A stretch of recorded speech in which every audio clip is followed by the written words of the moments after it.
കൊട്ടാരം തിരികെ ലഭിക്കുമ്പോൾ ഞാൻ കൊണ്ടുപോകാൻ വരും. അതുവരെ നീയും മകനും ഇവിടെ താമസിച്ചാൽ മതി. ഇടയ്ക്ക് ഞാൻ കാണുവാൻ വരും. അങ്ങനെ അർജുനന്റെ മകൻ കൃഷ്ണന്റെ ദ്വാരകയിൽ വളരാൻ ആരംഭിച്ചു. വളരെ ചെറുപ്പത്തിൽ തന്നെ കൃഷ്ണന്റെ കീഴിൽ കഠിനമായ ആയുധ പരിശീലനം അവൻ നേടുവാൻ തുടങ്ങി.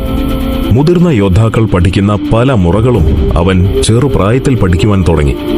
അല്ല, കൃഷ്ണൻ പഠിപ്പിക്കുവാൻ തുടങ്ങി. ശേഷം നിരവധി യുദ്ധതന്ത്രങ്ങളും അവനെ കൃഷ്ണൻ പഠിപ്പിച്ചു. അങ്ങനെ വെറും 16 വയസ്സായപ്പോൾ തന്നെ ഒരു മുതിർന്ന യോദ്ധാവ് പഠിച്ചിരിക്കേണ്ട എല്ലാ ആയുധമുറകളും അവൻ പഠിച്ചു. എന്നാൽ ഗുരുകുലം വിടാൻ നേരം അവൻ കൃഷ്ണനോടൊരു ചോദ്യം ചോദിച്ചു. ചോദിക്കാൻ പാടുണ്ടോ എന്ന് എനിക്കറിയില്ല. എനിക്ക് ചക്രവ്യൂഹത്തെ പറ്റി പഠിപ്പിച്ചു തരുമോ?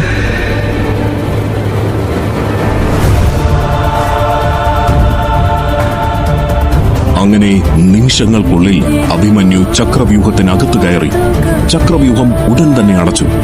അഭിമന്യു ചെയ്തത് എടുത്തുചാട്ടമാണോ എന്ന ചിന്ത യുധിഷ്ഠിരനിൽ വന്നു. അവന് വെറും 16 വയസ്സിന്റെ പ്രായവും ബുദ്ധിയുമല്ലേ ഉള്ളൂ. എന്തുകൊണ്ട് അത് ഞാൻ ആലോചിച്ചില്ല? എന്തുകൊണ്ട് ഞാൻ അവനെ എതിർത്തില്ല?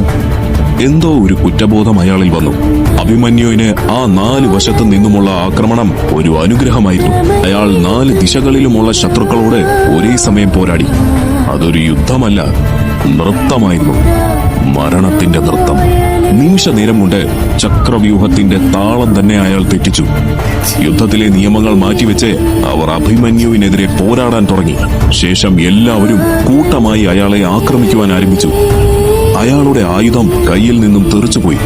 നിരവധി അമ്പുകൾ ആ 16 വയസ്സുകാരന്റെ ശരീരത്തിൽ ആഞ്ഞു കയറി. അയാൾ രഥത്തിൽ നിന്നും താഴെ വീണു. വേദനയാൽ അയാൾ നിലവിളിച്ചു. അപ്പോഴും അയാളെ കൗരവപ്പട ആക്രമിക്കുന്നുണ്ടായിരുന്നു.